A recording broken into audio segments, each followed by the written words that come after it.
nastavak, za drugi deo teme šta dalje, jako je važno da svi znamo, ne ovde u sali, nego u Beogradu i u Srbiji, da ova deo Dobrovićevog kompleksa sve vreme je u funkciji.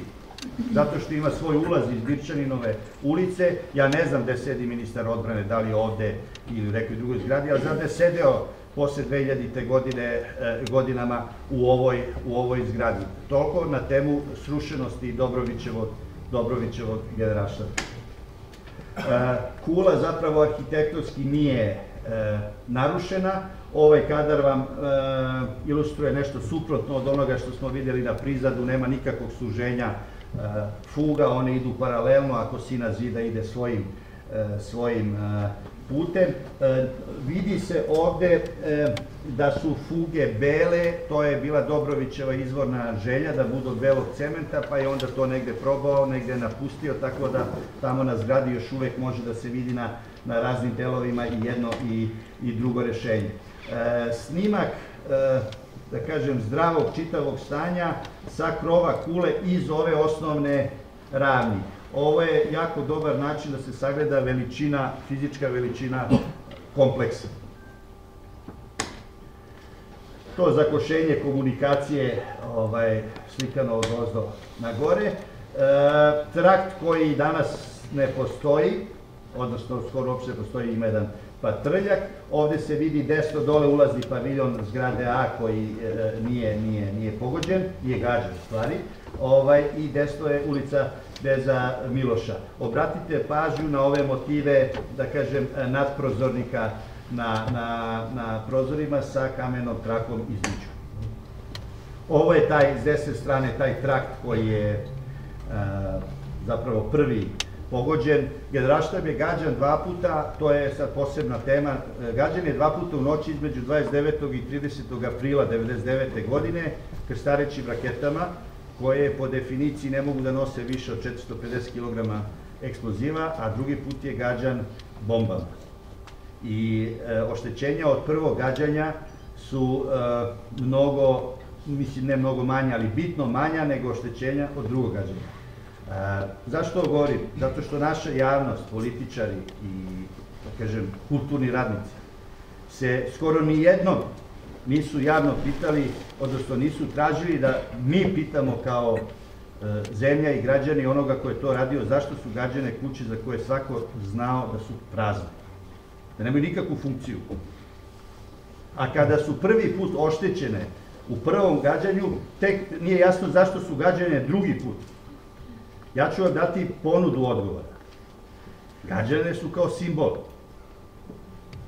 Sad vi sami zamislite i razmislite kao simbol čega.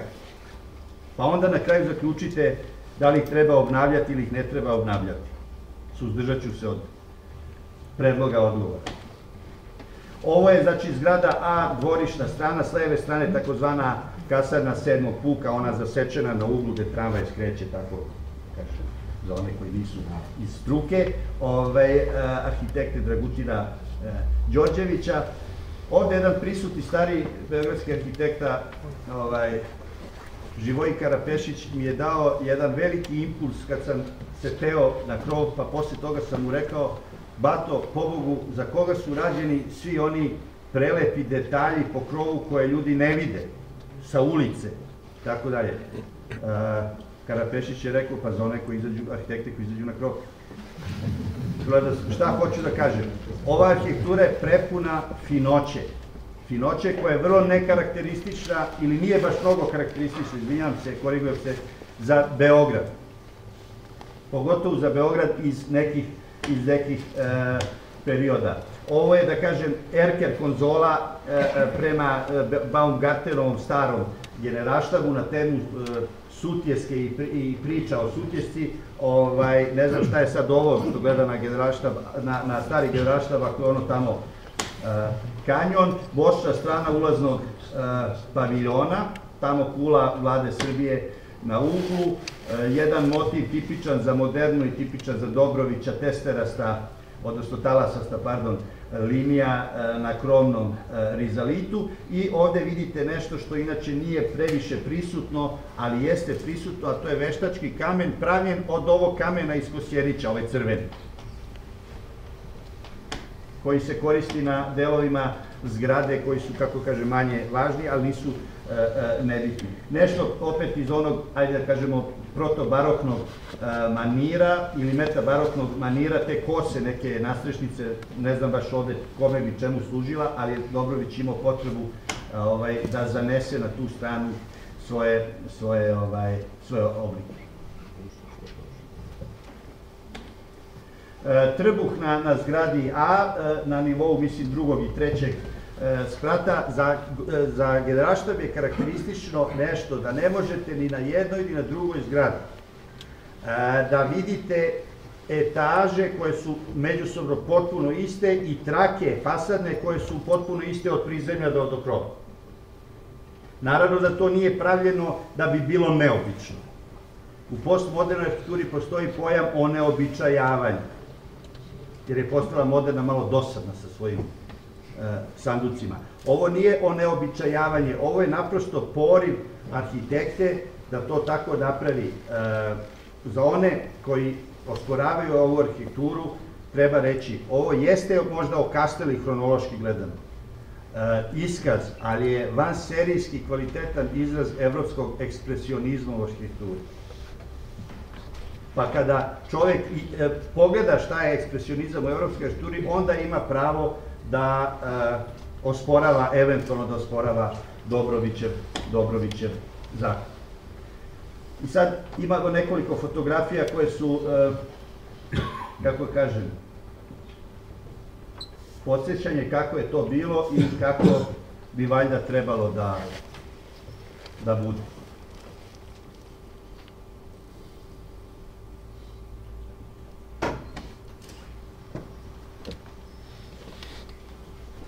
Pogledajte samo onaj tamo, da kažem, kako bih rekao, zalaufani red prozora koji je negde krenuo, a u stvari ima želju da završi priču sa te strane. Možda ovo nekog na kanjon podsjeća, to bih prihvatio.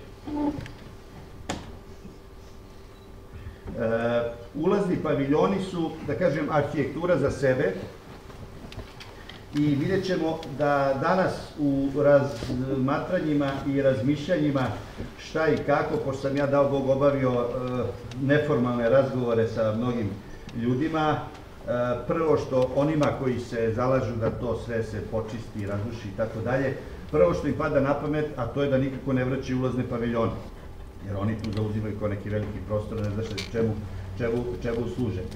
Vidjet ćemo na kraju tu opciju koju sam ja u nekom razgovoru za politiku nazvao obucite cicu iz politikinog zabavnika, gde makazama krojite, malo uzmete što vam se ne dopada, malo što vam se ne dopada, pa nešto spajate i tako dalje. I onda kažete, ili imamo nešto Dobrović? Imamo, super, gotovo, idemo dalje.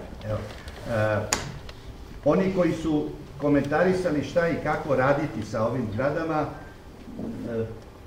misli da bi trebalo za ubuduće prvo da pogledaju akt o proglašenju za spomenik kulture ovih zgrada, koji je u decembru 2005. potpisao tadašnji potpredsednik vlade Miroljub Labus. Tamo lepo piše da kuće u gabaritima, u volumenima i spoljnim volumenima i u obradama fasada i fasadama moraju da se vrate kako su bile, odnosno da budu kao što su bile. Namena objekta, manje adaptacije gabarita ili već šta je potrebno danas po funkciji, da kažem, niko ne brani. Što nije isto s tim da se ovo satre i da se ovde pravi nešto deseto. Još neke fotografije pravljene, da kažem, zoomom, pa je malo spljoštena prostor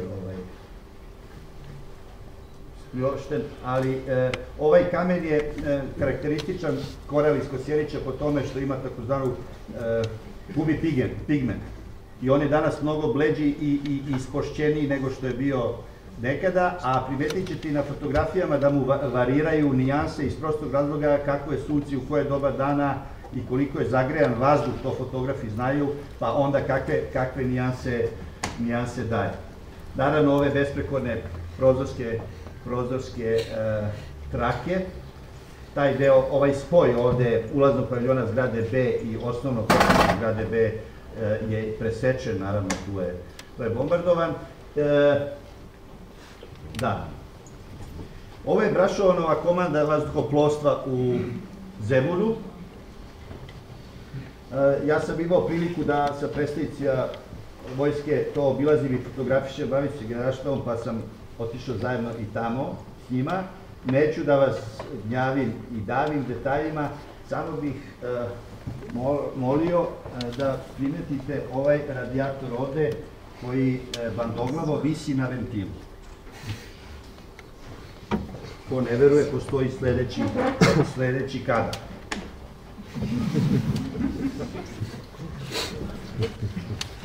Ja sam uporno stavio, ali on nije pazio. Naravno i drugi ljudi prave radijatore, ovo je Generalštab, zgrada B, rupa prema Nemanjinoj ulici. Stručnjaci za eksplozije kažu da zapravo vazdušni udar od eksplozije ne može uopšte se predvidi, tako da na nekim mestima, recimo stepenišna ograda, je iskrivljena u pravcu mesta eksplozije, a ne od mesta eksplozije. Naprosto su vazdušne struje od eksplozije takve da ne možete sve da, kao kažem, proračunate. Sad imamo parove fotografija kako je bilo i šta se desilo. To je taj trakt paralelno Nemanjinoj koji je prvi gađan, ovo desno proviruje stari Generalštab. Ovo je snimano u oktobru 1999. znači posle oba gađanja. To je pre bombardovanja, ovo je posle bombardovanja.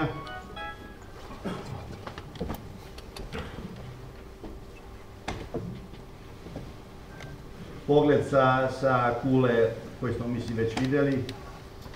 Da, ovde su se malo nešto istumbale slike, izvijam se. Evo, da, to je to.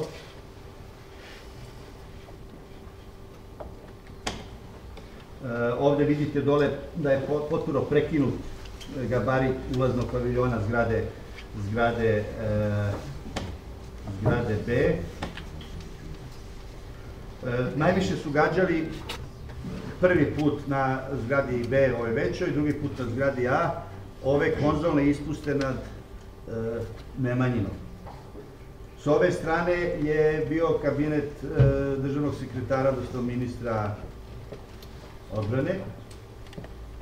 To, ne znam, recimo da bi mogo da, ne, pardon, načelnika Generalštaba, to bi možda mogo da razumem da je neko prkosno gađanje, ali zašto s ove druge strane nije mi jasno.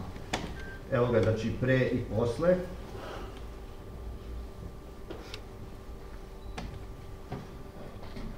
Ovo je očito vazdušni udar izbio jedan deo zida koji je bio tanji i slabiji nego ovo ostalo, čim je ovako pravilna ova betonski ram ostao.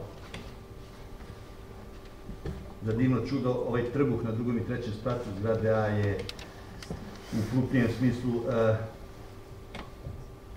ostao neoštećen. Jedan detalj koji mi je jako važno da obratite pažnju. Na velikom delu kvadrature, na jako velikom delu kvadrature zapravo su stradala stakla. Toliko o priči da je kuća srušena. Ovo ovde nema nikakav pogodak, nego su stradala stakla, poneka šprosna prozorska aluminijumska je izletela